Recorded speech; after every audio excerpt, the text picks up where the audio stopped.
ولآبائنا وأمهاتنا ولمن له حق علينا، خصوصا مؤلف هذا الكتاب الإمام العارف بالله المحدث أبويا سيد محمد علوي المالكي الحسني، ثم إلى روح خصوصا المرحوم الأستاذ الكيai منزل بن سعود، بأن الله يغفر لهم ويرحمهم ويعلي درجاتهم في الجنة وينفعنا بأسرارهم وأنوارهم وعلومهم وبركاتهم في الدين والدنيا والآخرة بسر الفاتحة.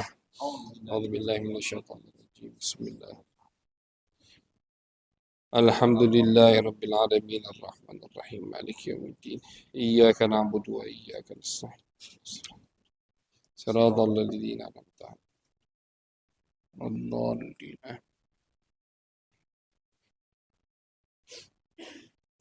بسم الله الرحمن الرحيم. الحمد لله رب العالمين، وبه نستعين على أمور الدنيا والدين. صلى الله على سيدنا محمد خاتم النبيين وعلى آله وصحبه أجمعين. رب اشرح لي صدري ويسر لي أمري واحلل عقدة من لساني يفقه قولي. سبحانك لا علم لنا إلا ما علمتنا إنك أنت العليم الحكيم. اللهم صل على سيدنا محمد الفاتح لما أغلق والخاتم لما سبق، ناصر الحق بالحق والهادي إلى صراطك المستقيم، وعلى آله حق قدره ومقداره العظيم. Amma ba'du. Alhamdulillah, pertama-tama puji syukur kehadirat Allah atas segala nikmat yang Allah berikan kepada kita. Salawat dan salam kita haturkan kepada baginda besar Nabi Agung Nabi Muhammad sallallahu alaihi wasallam. Alhamdulillah, kita masih dikumpulkan kembali oleh Allah Subhanahu wa taala di rumah daripada rumahnya Allah dalam keadaan sehat wal afiyah. Insyaallah yang hadir semua, kalau ada yang lagi sakit, penyakitnya disembuhkan oleh Allah. Kalau ada yang lagi punya hajat, hajatnya dikabulkan oleh Allah Subhanahu wa taala. Insyaallah mudah-mudahan yang baru pulang haji, hajinya diterima oleh Allah. Haji mabrur insyaallah. Doakan kata Nabi Muhammad SAW, doa orang yang haji mabrur diijabah oleh Allah Subhanahu wa taala. Mudah-mudahan kita semua diberikan oleh Allah kedudukan yang tinggi di sisinya dan di sisi Nabi besar Muhammad sallallahu alaihi wasallam. Amin ya rabbal alamin. Ma'asyiral hadirin yang dirahmati oleh Allah, menyambung kajian kita masih di dalam bab istri-istri Nabi Muhammad sallallahu alaihi wasallam. Itu yang dipandu oleh kitab Al-Kitab Al-Dhakhair Al-Muhammadiyah. Sekali lagi, kajian bulanan kita ini dipandu kitab Al-Dhakhair Al-Muhammadiyah, yang mana kitab ini karya Abuya Sayyid Muhammad Alawi Al-Maliki Al-Hasani. Arti dari dhakhair adalah simpanan, harta karun. Harta karun yang berkaitan dengan Nabi Muhammad sallallahu alaihi wasallam. Kita ulangi atau kita sebutkan lagi, tidak masalah. Kita pernah sebutkan di awal kajian kita bahwasannya kitab ini seperti buku catatan beliau. Kitab yang kita baca ini seperti buku catatan beliau selama beliau menuntut ilmu. Buku catatan yang berkaitan dengan Nabi besar Muhammad sallallahu alaihi wasallam. Sama beliau akhirnya dikumpulkan, dicetak, dirapikan dan dicetak. Jadi ini kitab karya yang luar biasa. Kalau kita mau cari atau kalau kita mau teliti setiap pembahasan itu referensinya dari kitab-kitab berbeda. Ada yang dari kitab ini, ada yang dari kitab ini, ada yang dari puluhan kitab. Sama beliau dicatat puluhan tahun tentunya. Kemudian dengan isyarah beliau rapikan lagi dan dicetak, disebarluaskan sehingga alhamdulillah kita di masjid yang berkah ini insyaallah diberikan oleh Allah kesempatan untuk membacanya sebulan sekali. Yang mudah-mudahan kita mendapatkan dan kita mengharapkan keberkahan dari beliau dan keberkahan dari kakek beliau Nabi besar Muhammad sallallahu alaihi wasallam. Qala Abuya Sayyid Muhammad Alawi Al-Maliki Al-Hasani rahimahullahu taala wa nafa'ana bihi wa bi'ulumihi wa bi'ulum masyayikhina wa bi'ulum sa'ir salihin fid darain amin ila an qala وتزوج صلى الله عليه وسلم فاطمة بنت الضحاك وخيرها صلى الله عليه وسلم حين نزلت آية التخيير فاختارت الدنيا ففارقها صلى الله عليه وسلم ثم كانت بعد ذلك تلتقط البعر وتقول أنا الشقية اخترت الدنيا. وتزوج صلى الله عليه وسلم أساف أو أساف أخت دحية الكلبي رضي الله تعالى عنه وخولة بنت الخذيل وقيل بنت حكيم وهي التي وهبت نفسها له صلى الله عليه وسلم وقيل تلك أم شريك Ummu Syuraik. Jadi termasuk kita masih di dalam pembahasan istri-istri Nabi. Tentunya kita sudah selesai di pertemuan kemarin-kemarin menyebutkan 11 istri Nabi Muhammad sallallahu alaihi wasallam. 11 istri Nabi ini sepakat ulama diakad atau diijab kabul oleh Nabi, kemudian dikumpuli oleh Nabi Muhammad sallallahu alaihi wasallam. Itu 11. Yang pertama Siti Khadijah, ya. Yang kedua Aisyah, kemudian Saudah, Hafsah, Zainab ada 2, 6. Ya, Sofiyah, Ummu Salamah, Juwairiyah, Maimunah, Juwairiyah, Maimunah, Ramlah. 11. 11 ini itu sepakat ulama bahwasanya mereka dinikahi oleh Nabi dan dikumpuli tinggal bersama Nabi Muhammad sallallahu alaihi wasallam. Berarti ada yang diakad sama Nabi atau baru ijab kabul tapi belum sempat dikumpuli oleh beliau dan dicerai oleh Nabi Muhammad, ada. Nah, salah satunya ini yang kita baca barusan. Ada perempuan yang bernama Fatimah bint Ad-Dhahhak.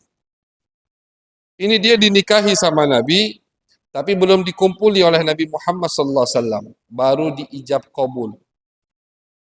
Kemudian wa khayyaraha sallallahu alaihi wasallam hina nazalat ayatut takhyir.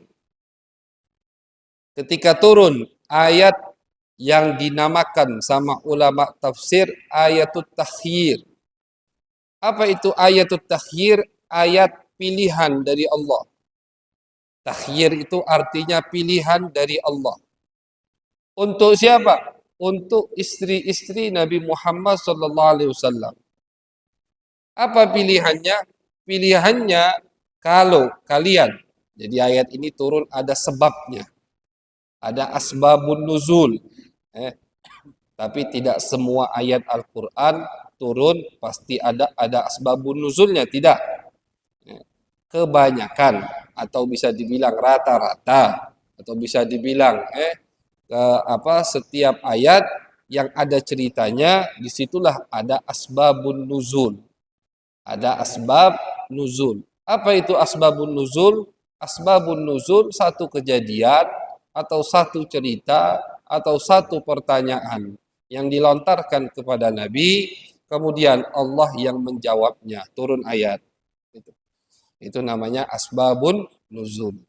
Dan ini termasuk ilmu yang sangat penting bagi orang yang ingin memahami ayat suci Al-Quran.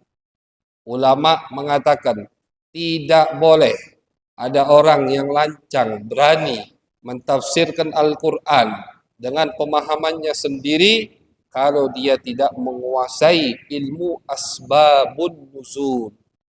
Harus tahu dulu. Jangan ayat ini mentah-mentah dipakai untuk fulan, untuk kelompok ini, untuk kelompok itu. Tak boleh. Tahu dulu, ini ayat turun. Kenapa ayat ini turun? Apa penyebabnya? Ada cerita apa sehingga ayat ini turun? Apa yang terjadi kepada Nabi sehingga Allah turunkan wahyu tersebut? Itu namanya asbabun nuzul.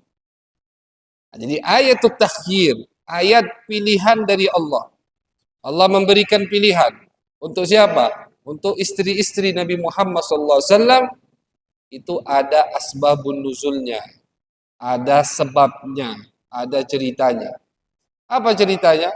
Diriwayatkan oleh ulama bahwasanya oleh ulama tafsir istri-istri Nabi itu sepakat datang kepada Nabi Muhammad SAW untuk meminta tambahan nafkah. Nafkah duit, ma'isyah. Minta tambahan nafkah. Mereka minta tambahan biar mereka itu paling tidak sama dengan perempuan-perempuan yang lain. Sepakat. Semua istrinya sepakat datang ke Nabi. Bapak kalau istri bapak satu saja minta tambah udah pusing. Ini 9 minta. 9 istri datang kepada Nabi minta tambah duit. Kurang nafkahnya. Sehingga hal tersebut membuat Nabi pusing. Atau mengganggu Nabi Muhammad SAW. Belum Nabi jawab, nah itu sebabnya itu. Mereka datang kepada Nabi, meminta tambahan nafkah kepada Nabi, sebelum Nabi jawab, langsung turun ayat suci Al-Quran. Qul li azwajika in kuntunna turidnal hayatad dunya wa zinataha fata'alaina umatti'kunna wa usarrihkunna sarahan jamilah. Di surat Al-Ahzab. Kata Allah, wahai Muhammad, katakan kepada istri-istrimu. Ini makanya semalam di pengajian kayu besi juga pembahasannya kebetulan sama. Kita sampaikan bahwasannya kalau yang berkaitan dengan Nabi, hati-hati. Ini istri Nabi. Jangan kita kira sudah 1450 tahun yang lalu. Ayat enggak turun lagi. Kata siapa? Memang betul ayat Al-Quran tidak turun lagi. Tapi ancaman yang ada di dalam Al-Quran akan terus berlanjut sampai hari kiamat. Orang yang kurang ajar sama Nabi, yang diancam sama Allah di dalam Al-Quran, bukan hanya Abu Jahal, bukan hanya Abu Lahab, bukan hanya orang-orang munafik yang ada di zaman Nabi, tapi sampai nanti hari kiamat. Ada orang yang seperti Abu Jahal, ada orang yang seperti Abu Lahab, ada orang yang seperti Abdullah bin Ubay bin Salul munafik, itu semua kena ancaman dari Allah Subhanahu wa taala. Bahkan ini pesan, ini satu peringatan yang keras dari Allah. Kalau istrinya saja orang yang terpilih, jangan dikira istri Nabi itu orang yang tidak terpilih. Istri-istri Nabi itu orang terpilih. Allah sendiri yang mengatakan di dalam Al-Quran, di surat An-Nur, Allah katakan, At-tayyibun lit-tayyibat. Kata Allah, laki-laki yang baik untuk perempuan yang baik. Perempuan yang baik, at-tayyibat lit-tayyibin. Perempuan yang baik untuk laki-laki yang baik. Yang siapa yang dimaksud situ? Laki-laki yang baik, Nabi Muhammad sallallahu alaihi wasallam. Siapa yang dimaksud di situ? Perempuan yang baik, istri-istri Nabi Muhammad sallallahu alaihi wasallam. Jadi mereka ini bukan sembarangan orang, istri-istri Nabi. Perempuan salihah, perempuan ahli ibadah, perempuan yang alim, yang paham agama, dekat dengan Allah, dicintai oleh Nabi. Tapi ketika membuat Nabi pusing sedikit saja, turun jawaban dari Allah Subhanahu wa taala. Jadi ancaman-ancaman seperti ini yang mestinya lebih takut kita yang hidup di zaman akhir. yang mestinya lebih takut dengan ancaman yang Allah turunkan untuk Abu Lahab, kita yang jauh dari Nabi Muhammad. Abu Lahab paman Nabi, Abu Lahab besan Nabi Muhammad, Abu Lahab tetangga Nabi Muhammad. Tapi karena dia tidak iman kepada Nabi, mengusik Nabi, mengganggu Nabi, Allah cap dia penghuni neraka, padahal dia belum mati, masih beberapa tahun lagi akan mati. Turun surat Tabbat Yada Abu Lahab Watab, surat Al-Masad, itu kan udah klaim dari Allah bahwasanya Abu Lahab sudah pasti masuk neraka. Padahal Abu Lahab masih hidup mungkin kurang lebih 10 tahun lagi. Abu Lahab itu meninggalnya nanti setelah peperangan Badar. Di tahun kedua Hijriyah dia baru mati Abu Lahab. 10 tahun sebelum dia mati sudah Allah turunkan satu surat yang apa? Mengklaim, menvonis bahwasanya Abu Lahab penghuni neraka. Kenapa? Karena suka ganggu Nabi Muhammad sallallahu alaihi wasallam. Jadi ancaman-ancaman yang ada di dalam Al-Qur'an yang tertuju kepada musuh-musuh Nabi, orang yang suka mengganggu Nabi, itu kita mesti harus lebih takut daripada mereka. Karena kita jauh dari Nabi. Kita tidak pernah melihat Nabi. Kita belum tentu banyak ibadah atau ibadah kita diterima oleh Allah Subhanahu wa taala. Jadi harus lebih hati-hati dalam hal-hal yang berkaitan dengan Nabi Muhammad sallallahu alaihi wasallam. Apapun itu, masyaallah hadirin. Pokoknya yang ada urusannya sama Nabi, mendingan diam daripada komentar, tapi nanti salah sehingga komentar tersebut, fatwa tersebut menggeret kita ke api neraka. Nauzubillah min dzalik. Kenapa? Karena ini urusannya sama Nabi. Udah diam. Enggak usah ikut-ikutan. Enggak usah ikut-ikutan. Kita hidup jalani perintah Allah, yang Allah wajibkan kita lakukan, yang Nabi sunnahkan kita lakukan, yang Allah haramkan kita jauhkan. Kita hidup dengan cinta. Hidup di dunia ini harus penuh dengan cinta. Cinta sesama saudara seagama. Cinta kepada Nabi Muhammad, cinta kepada Allah, cinta kepada sahabat Nabi, cinta kepada keluarga Nabi, maka kalian sudah seperti di surga walaupun belum masuk surganya Allah Subhanahu wa taala. Tapi kalau orang yang hidupnya penuh dengan kebencian, penuh dengan iri, hasud, itu tidak bakal nikmat hidupnya. Baru mau nikmat lihat itu dongkol lagi, sakit lagi. Terus kayak iblis. Iblis itu hidup ribuan tahun tapi nggak nikmat hidupnya. Kenapa? Tersiksa dia. Kenapa? Karena hasud, iri kepada Nabi Adam alaihissalam. Coba lihat orang yang hidupnya penuh dengan cinta. Hidupnya akan tentram. Lahumul busyra fil hayati dunya, kata Allah. Mereka sudah mendapatkan kabar gembira padahal mereka masih di kehidupan dunia. Mudah-mudahan kita termasuk daripada hamba-hamba tersebut. Amin ya rabbal alamin. Nah, jadi ayatut takhir, ayat yang ayat tersebut isinya adalah pilihan dari Allah, adalah sebuah jawaban, bentuk jawaban, bentuk pembelaan dari Allah untuk istri-istri Nabi Muhammad sallallahu alaihi wasallam. Kata Allah, wahai Muhammad, katakan kepada istri-istrimu yang meminta minta tambah nafkah, bahwasannya kalau kalian ingin hidup nikmat, ingin hidup dunianya, pengen hidup kaya raya, maka silahkan, kata Allah, aku berikan, tapi kalian akan diceraikan oleh Nabi Muhammad sallallahu alaihi wasallam. Tapi kalau mau tetap jadi istri Nabi, maka sabar dengan kehidupan Nabi Muhammad sallallahu alaihi wasallam. Maharnya itu. Jadi kalau sama Nabi, perempuan juga bayar mahar. Kalau kita kan kawin, kita yang bayar mahar. Perempuan nerima aja kan begitu. Tapi kalau sama Nabi tidak. Karena apa ya? Karena mereka mendapatkan kedudukan yang tinggi di sisi Allah.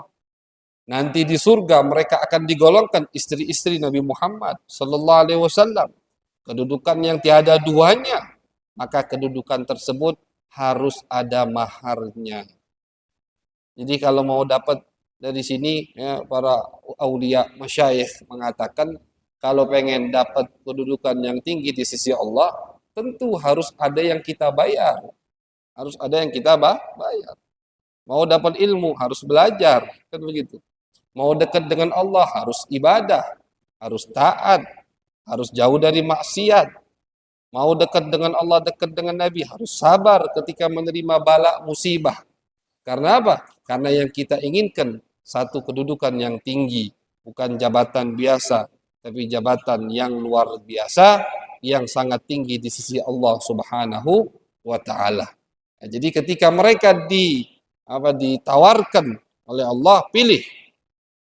Mau hidup enak? Boleh. Aku beri, kata Allah. Ini lihat jaminannya Allah. Aku beri. Tapi kalian diceraikan oleh Nabi Muhammad. Tapi kalau kalian mau sabar, hidup dengan apa adanya, mengikuti apa yang diinginkan oleh Nabi. Ya, Nabi itu kan hidupnya biasa. Allahumma ahyini miskinan wa amitni miskinan wahsyurni fi zumratil masakin, kata Nabi. Ya Allah, berikan aku kehidupan orang yang miskin. Jadi tidak boleh kalau ada orang yang mengatakan, oh aku miskin, Nabi juga miskin, tidak boleh. Tidak boleh. Kamu itu misalkan kau miskin, Nabi juga miskin. Kau tidak makan, kau fakir, Nabi juga fakir. Tidak boleh. Tidak boleh menisbatkan sesuatu kepada Nabi yang pernisbatan tersebut seakan-akan meremehkan, merendahkan kedudukan Nabi Muhammad SAW. Makanya hati-hati sekali lagi. Ini banyak orang yang tidak paham dalam apa? Dalam mentasbih, dalam menyamakan satu hal. Nabi punya keturunan, ayam aja punya keturunan. Itu orang mukanya, masa Nabi disamakan dengan ayam?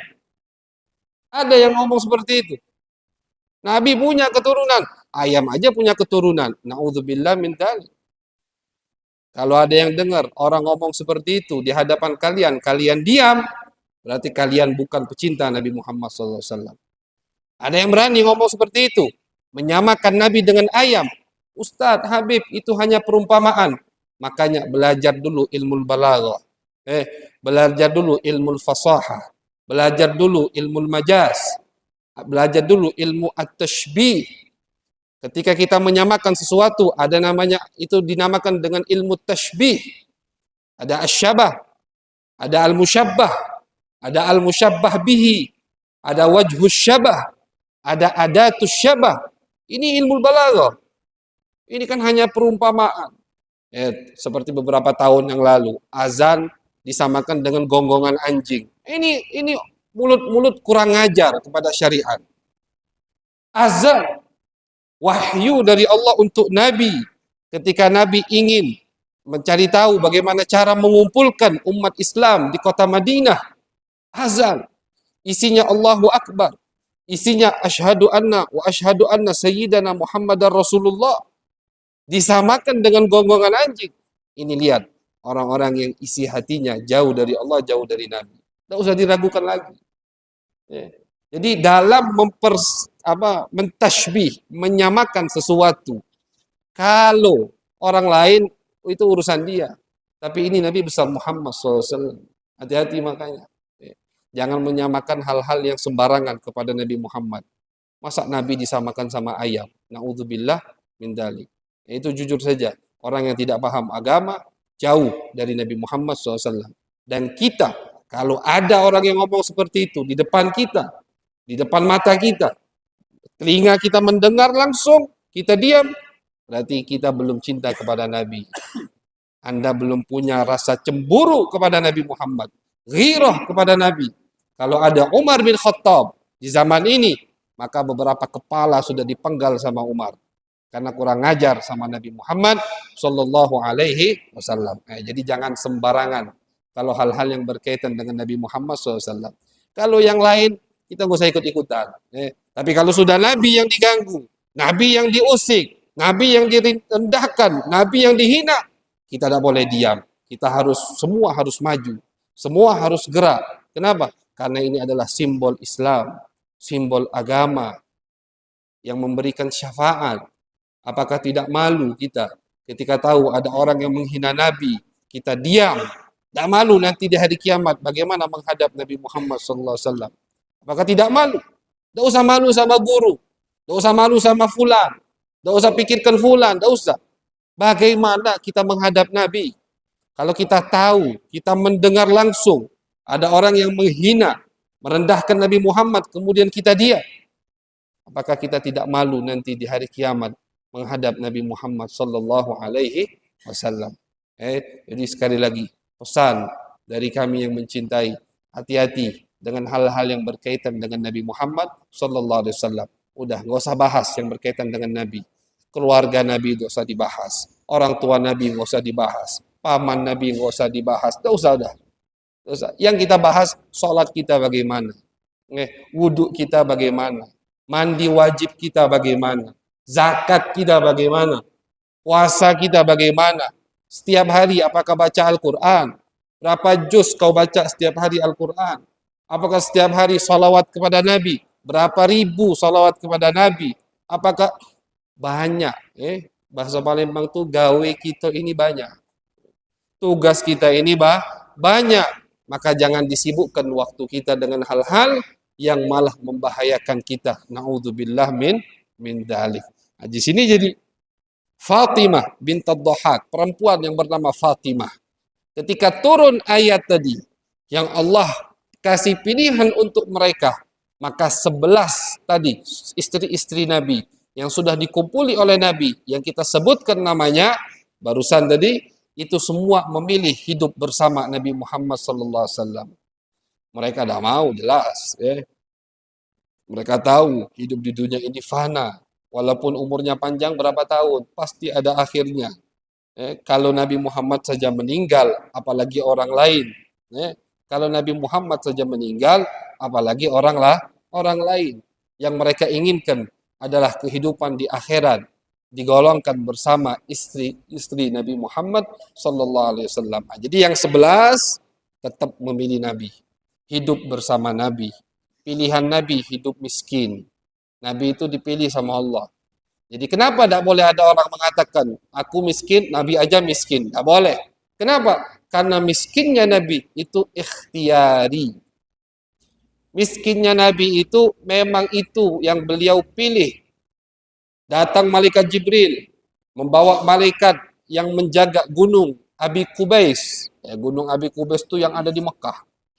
Yang di depan pelataran Masjidil Haram itu, Pak. Itu namanya Gunung Abi Qubais. Itu gunung sudah ada dari zaman Nabi Muhammad SAW. Datang malaikat Jibril membawa malaikat yang menjaga gunung itu. Apa kata malaikat Jibril? Ya Rasulullah, ini malaikat gunung diperintahkan sama Allah untuk menghadapmu. Ada apa kata Nabi? Apa kata malaikat gunung? Ya Rasulullah, kata Allah, kalau kau mau, aku akan jadikan gunung Abi Qubais ini emas. Yaduru haitsu yaduru ma'ak. Gunung ini akan berjalan bersamamu kemanapun kau berada. Jadi berangkasnya Nabi itu gunung emas. Kemanapun Nabi jalan, Nabi ke Madinah, Nabi ini gunung ikut. Pilihan dari Allah Subhanahu wa taala. Ya Rasulullah, kata malaikat Jibril, ada pilihan dari Allah. Apakah kau mau menjadi nabi malikan? Nabi plus kalian raja seperti Nabi Sulaiman, atau kau mau jadi nabi tapi abdan? Nabi plus seorang hamba Allah Subhanahu wa taala. Yang dipilih sama Nabi hamba Allah Subhanahu wa taala. Yang dipilih sama Nabi hidup sederhana. La ya Rabbi. Jangan ya Allah. Biarkan aku hidup biasa. Aju'u yauman wa ashba'u yauman. Biarkan aku ya Allah lapar sehari, seharinya lagi kenyang. Paginya lapar, malamnya kenyang. Atau paginya kenyang, malamnya lapar. Itu yang dipilih sama Nabi. Kenapa? Indama aju atadarra'u ilaik. Ketika aku lapar ya Allah, aku akan meminta kepadamu. Wa indama ashba, dan ketika aku kenyang, ashkurulak, aku akan bersyukur, terima kasih kepadamu. Jadi maqamus syukur dan maqamus sabar itu semua diambil oleh Nabi Muhammad SAW. Kalau kita pilihannya pasti yang syukur aja maunya ya. Mau yang sabar tuh susah. Kalau Nabi tidak, semua diambil sama Nabi. Biar aku sehari lapar, bahkan bukan sehari. Kadang Nabi 3 hari tidak makan. Ketika Nabi diundang oleh sahabat yang bernama Abul Haytham Ibn Tayyihan. Ini sahabat punya kebun kurma. Ngundang Nabi, ngajak makan. Datang Nabi. Kambing guling. Dibakar sama sahabat ini. Ketika Nabi mau makan, apa yang Nabi katakan? Demi Allah, ini makanan yang pertama kali masuk setelah 3 hari 3 malam. Demi Allah, ini makanan yang pertama kali masuk ke perutku setelah 3 hari 3 malam. Ini Nabi Nabi Muhammad. Ini kekasih kita. Makhluk termulia. Dunia, alam, semesta ini Allah ciptakan itu untuk Nabi Muhammad. Tapi itulah hidup yang beliau pilih. 3 hari. Bahkan apa? Setelah Nabi selesai makan, masih ada sisa. Nabi izin kepada sahibul bait yang punya rumah, boleh tidak sisanya aku bawa? Aku mau kirimkan ke Fatimah, putriku. Kenapa? Karena sama, dia juga 3 hari belum makan. Putri tercinta Nabi Muhammad. Yang paling mirip dengan Nabi Muhammad. Perempuan yang nanti di hari kiamat ketika ingin melewati sirat, Allah perintahkan semua makhluk hidup untuk menundukkan kepalanya.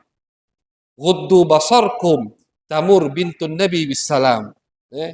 Tutup mata kalian, kata Allah. Karena putri Nabi akan lewat memasuki surganya Allah Subhanahu wa taala. 3 hari 3 malam pernah hidup di dunia tidak makan.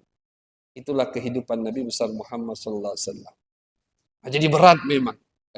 Berat untuk menjadi teman hidup Nabi Muhammad sallallahu alaihi wasallam. Makanya turun ayat pilihan dari Allah. Tapi 11 orang tadi, 11 istri beliau yang disebutkan tadi, itu semua memilih hidup bersama Nabi Muhammad sallallahu alaihi wasallam. Ada satu perempuan yang bernama Fatimah. Tidak. Dia milih hidup kaya. Dia milih hidup enak. Akhirnya diceraikan sama Nabi Muhammad SAW. Thumma kanat, kemudian enak hidupnya. Karena janji Allah. Habis dia dicerai sama Nabi, enak hidupnya. Perhiasannya banyak. Baju barunya banyak. Thumma kanat ba'da dhalik. Akan tetapi setelah itu, namanya dunia, namanya harta, itu tidak ada yang kekal abadi. Mungkin Anda malam ini miliuner, emasnya banyak, tapi mungkin besok orang itu sudah banyak utang. Dunia. Sekejap datang, sekejap pun bisa hilang. Itulah dunia. Tidak ada yang abadi. Yang namanya dunia tidak abadi. Ketika kita punya uang, kita pengen makan, kita keluarkan uang itu, hilang. Makanya ulama mengatakan yang harta sesungguhnya yang kita miliki adalah yang kita infakkan di jalan Allah. Itu sesungguhnya invest abadi kita. Invest abadi kita yang kita infakkan di jalan Allah. Kenapa? Ma indakum yanfad wa ma indallahi baq. Ayatnya begitu kata Allah. Ma indakum yanfad. Yang kalian miliki habis. Mau 10 juta, 100 juta, 1 miliar, sebanyak apapun yang kalian miliki. Kalau uangnya yang tidak habis, umur kalian yang habis kata Allah. Ma indakum yanfad. Yang di tangan kalian akan habis kata Allah. Kalau bukan dunianya yang habis, umur yang habis. Wa ma indallahi baq. Tapi yang di sisi Allah itulah yang kekal abadi. Karena Allah zat yang abadi. Yang kita berikan untuk zat yang abadi akan menjadi abadi. Tabungan hakiki kita adalah tabungan yang kita simpan untuk jalan Allah Subhanahu wa taala. Jadi namanya dunia pasti habis. Tidak ada dunia yang kekal abadi. Ini Fatimah ini, perempuan ini, dia memilih untuk hidup enak. Dicerai sama Nabi Muhammad. Karena itu memang pilihan dari Allah. Setelah dicerai sama Nabi Muhammad, hidup enak. Kemudian tapi setelah beberapa tahun, summa kanat ba'da dzalik taltaqitul ba'ra. Kemudian setelah beberapa tahun, hidupnya jatuh miskin dan dia kerjanya apa? Kerjanya menjaga peternakan onta. Jadi kerjanya itu bersihkan kotoran onta. Al-ba'ra, ba'ra itu kotoran onta. Al-ba'rah, kotoran taltaqid, ngambilin kotoran onta. Artinya apa? Dia akhirnya jadi apa? Jadi tukang jaga peternakan onta dari istri Nabi. Artinya apa, ma'asyarul hadirin? Mungkin kita heran, kok bisa Habib ya? Ada orang yang seperti itu. Ada orang yang hidup di zaman Nabi, diberikan kesempatan oleh Allah, sudah diijab kabul, jadi istri sah Nabi Muhammad sallallahu alaihi wasallam, tapi tergiur dengan dunia, tertipu dengan dunia, dia pilih dunia daripada Nabi. Kok ada ya orang seperti itu? Memang ada. Kenapa? Karena memang hidayat dan taufik ada di tangan Allah Subhanahu wa taala. Abu Jahal ketemu dengan Nabi, melihat Nabi Muhammad, bahkan tahu pertumbuhan Nabi Muhammad. Abu Lahab juga begitu.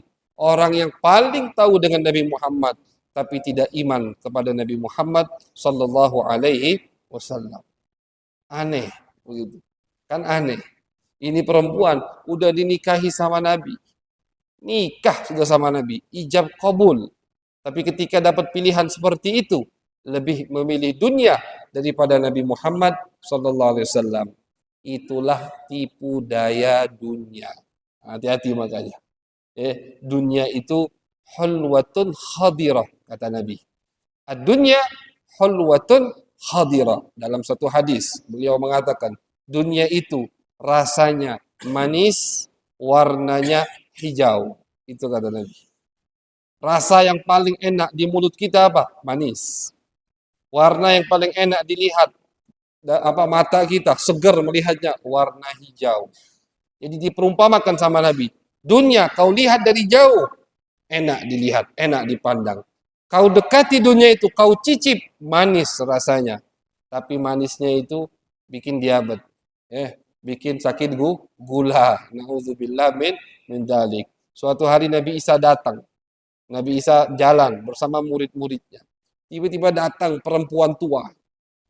Perempuan tua datang. Ingin mendekati Nabi Isa. Ditolak sama Nabi Isa. Ini perempuan tua, maaf, tidak ada cantik-cantiknya lagi. Tua, keriput. Tapi pakai emas dari ujung sampai ujung. Perhiasan semua. Tolak sama Nabi Isa. A'udzubillahi minki. Aku berlindung kepada Allah darimu. Akhirnya ini pergi perempuan, hilang habis itu. Kata Nabi Isa kepada murid-muridnya Hawariyun, tahu tidak kalian siapa yang barusan datang? Siapa wahai Nabi Allah? Itu adalah dunia yang Allah perumpamakan untuk kita. Jadi tadi dunia itu perempuan tua yang penuh dengan perhiasan, itu adalah dunia.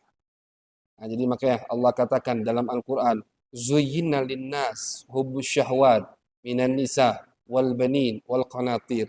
Zuyyina linnas. Zuyyin. Arti zuyyin itu di kita ini, mata kita ditipu oleh dunia. Hakikat dunia tidak zina, tidak indah.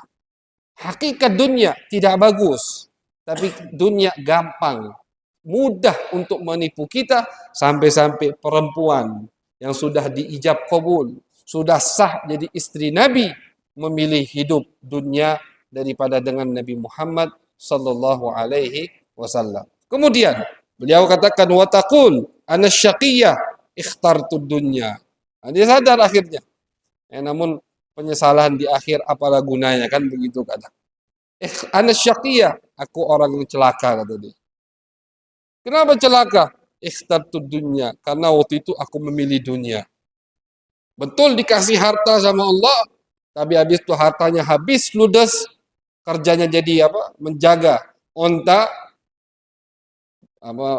bersihkan kotoran onta, dan dia katakan, aku adalah orang yang celaka karena pada saat itu aku memilih dunia daripada Nabi Muhammad sallallahu alaihi wasallam. Nah, kita hidup sekarang di dunia, tinggal pilih mau jadi orang yang celaka apa jadi orang yang bahagia.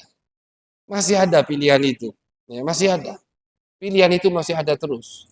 Al-Quran itu bukan hanya untuk sahabat. Al-Quran itu bukan hanya untuk generasi pertama.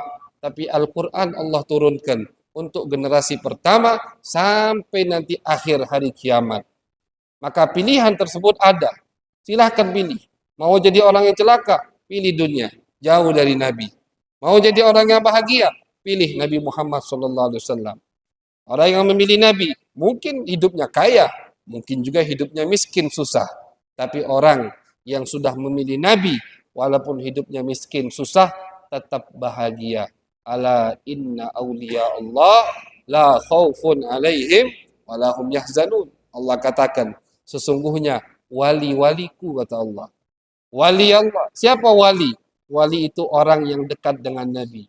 Wali itu orang yang mengamalkan sunnah Nabi. Itu wali. Ya. Jadi jangan sembarangan dengan kata-kata wali, masyarul hadirin. Jangan dikit-dikit, oh itu wali. Kenapa? Oh, tahu isi hatiku. Jin, setan juga tahu. Jangan katakan, oh itu wali. Kenapa? Oh, bisa baca pikiran aku. Aku tadi dari mana dia tahu. Dukun juga tahu. Apa wali? Lihat definisi wali. Apa yang dikatakan Al-Imam Junaid? Apa yang dikatakan Al-Imam Abu Yazid Al-Bustami? Al-Imam Abu Muslim Al-Husain Al-Qushairi dalam kitabnya Ar-Risalah Al-Qushairiyah. Beliau menyebutkan definisi wali. Siapa wali? Apa kata Imam Abu Yazid? Kalau kalian melihat orang terbang di atas awan, jalan di atas air, tapi jauh dari sunnah Nabi, jauh dari syariat Allah, maka jangan yakini dia wali. Jadi bukan hanya baca pikiran kita, bukan cuma tahu kita dari mana, kita lihat dia terbang, kita lihat dia jalan di atas air, kita lihat dia misalkan ngobrol, bisa bahasa binatang misalkan, bisa bahasa ini bahasa itu, semua bahasa binatang bisa. Semua bahasa binatang dia bisa, tapi jauh dari sunnah Nabi, itu bukan wali. Itu kata Abu Yazid Al-Bustami, pemimpin ulama, pemimpin sufiyah di zamannya. Al-Imam Junaid begitu. Suatu hari Abu Yazid Al-Bustami ngajak muridnya, ayo kita ke desa sebelah. Kenapa wahai guru? Aku dengar di situ ada wali yang terkenal. Datang. Ditempuh jarak jauh, 1 minggu atau 3-4 hari perjalanan. Abu Yazid untuk apa? Untuk ke tempat wali tersebut, ingin mengambil berkah dari wali itu. Masuk desa, tanya, di mana rumah wali fulan? Sebutkan namanya. Oh, di situ, kata ya orang desa itu. Itu juga sama Abu Yazid Al-Bustami. Ketika Abu Yazid Al-Bustami bertemu dengan orang itu, kebetulan orang itu mau jalan ke masjid. Lagi mau jalan ke masjid. Abu Yazid melihat orang tadi berludah, ludahnya menghadap masjid. Ludahnya ngadep ke masjid. Jadi masjidnya di sini diarahkan ke masjid ludahnya. Bukan di belakangi masjid, bukan. Ludahnya ngarah ke masjid. Kata Abu Yazid kepada muridnya, ayo kita pulang. Tidak jadi ngambil berkah. Muridnya bingung. Guru, kita udah jalan berhari-hari untuk mengambil berkah dari wali ini depan kita, depan mata. Kata Abu Yazid, bagaimana aku bisa yakin dia wali kalau sunnah Nabi tidak dia amalkan? Sunnah meludah, masyaallah hadirin. Bukan sunnah siwak, bukan sunnah witir, bukan sunnah, bukan. Bukan sunnah qabliyah, ba'diyah, bukan yang wajib, apalagi yang wajib gitu. Bukan. Sunnah jangan meludah ke masjid atau ke arah kiblat. Memang itu ada dari Nabi Muhammad SAW. Dalam hadis Nabi mengatakan, falyabsuk an yasari atau tahta qadami. Kalau ingin meludah, jangan ke arah masjid, jangan ke arah kiblat. Ini hadis di Bukhari Muslim. Tapi ludah ke arah kiri atau ke bawah kaki itu gitu. Atau ke belakang gitu. Jangan ke arah kiblat. Tidak haram, tidak. Tapi itu sunnah Nabi, itu adab, akhlak Nabi Muhammad SAW. Abu Yazid Al-Bustami beserta muridnya yang udah jalan berhari-hari tidak jadi, padahal udah depan mata nih wali. Jadi, kenapa? Kenapa jadi?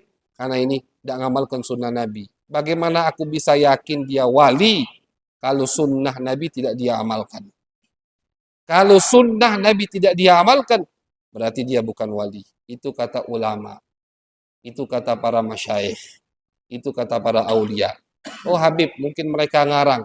Ada dalilnya.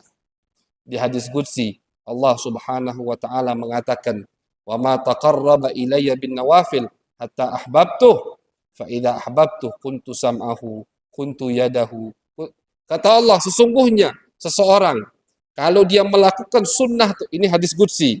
Ya, kalau dia melakukan sunnah, dia mengamalkan semua sunnah Nabi, getol dia, semangat, istiqamah melakukan sunnah Nabi, maka orang tersebut ahbabtuhu, akan aku cintai.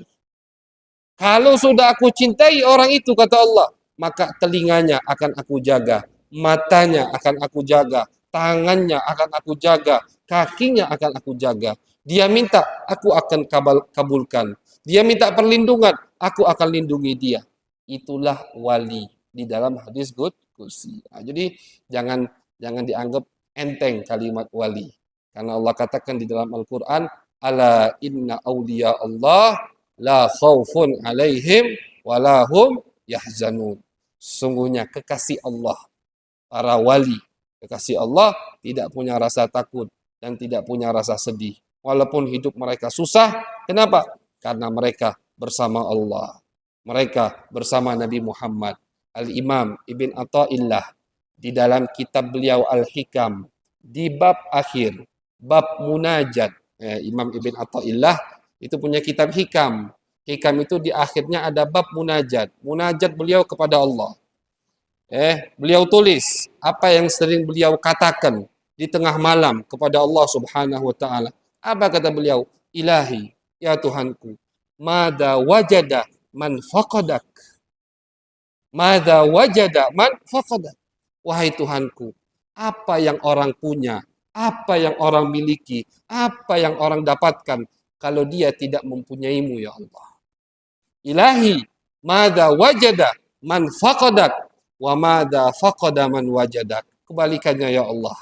Wahai Tuhanku, apa yang orang tidak miliki, tidak bisa dikatakan orang itu tidak memiliki apa-apa kalau orang itu memilikimu, ya Allah. Artinya, kalau sudah memiliki Allah, kita orang terkaya di alam semesta ini.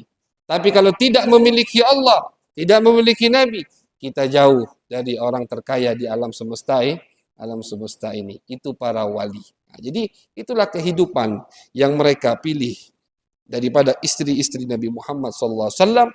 Hidup susah, hidup sederhana, kadang makan, kadang tidak makan, tapi mereka tetap bahagia. Lapar tapi bahagia.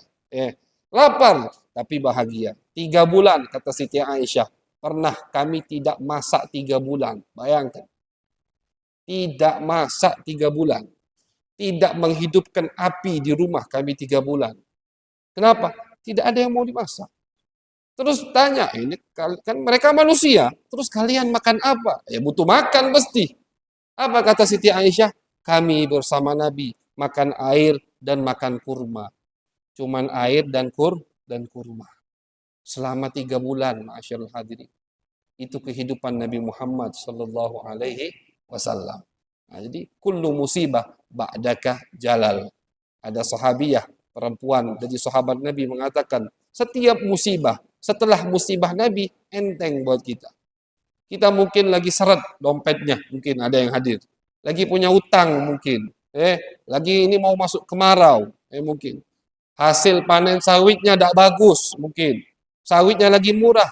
Kalau dibandingkan musibah kita dengan musibah Nabi, itu tidak ada apa-apanya musibah kita.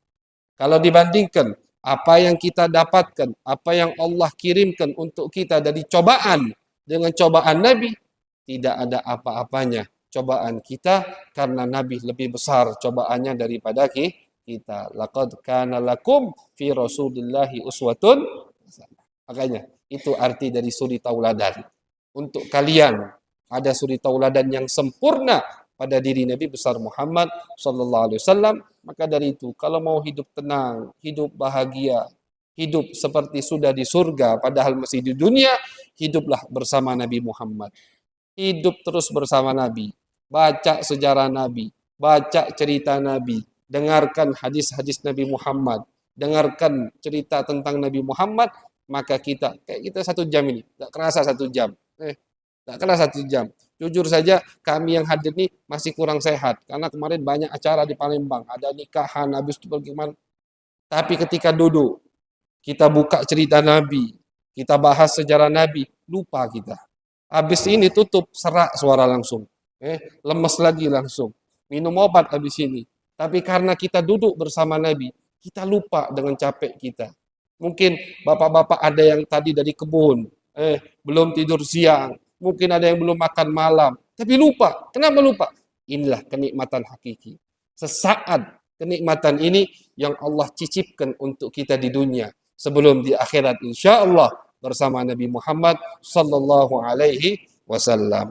Mudah-mudahan kita bisa mengamalkan apa yang kita dengarkan daripada sejarah, daripada jalan hidup Nabi Muhammad.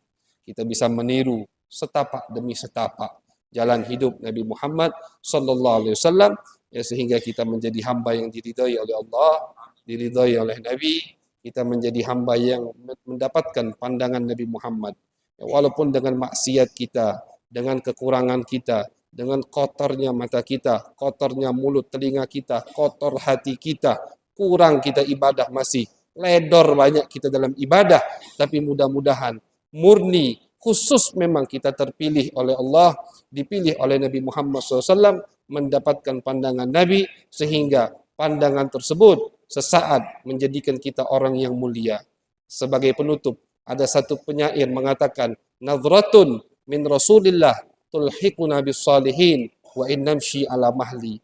Ada satu ulama mengatakan satu pandangan ridho, satu pandangan cinta, satu pandangan suka dari Nabi itu akan menggabungkan kita ke kelompok orang-orang saleh walaupun ibadah kita apa adanya, walaupun kita banyak teledor, tapi dapat pandangan khusus, pandangan cinta dari Nabi. Nabi tidak milih-milih kalau cinta. Nabi tidak melihat ibadah kalau cinta. Nabi tidak melihat kita maksiat kalau cinta. Yang penting murni cinta akan dibalas cinta oleh Nabi Muhammad SAW. Sehingga itulah akan menjadikan kita termasuk orang-orang soleh.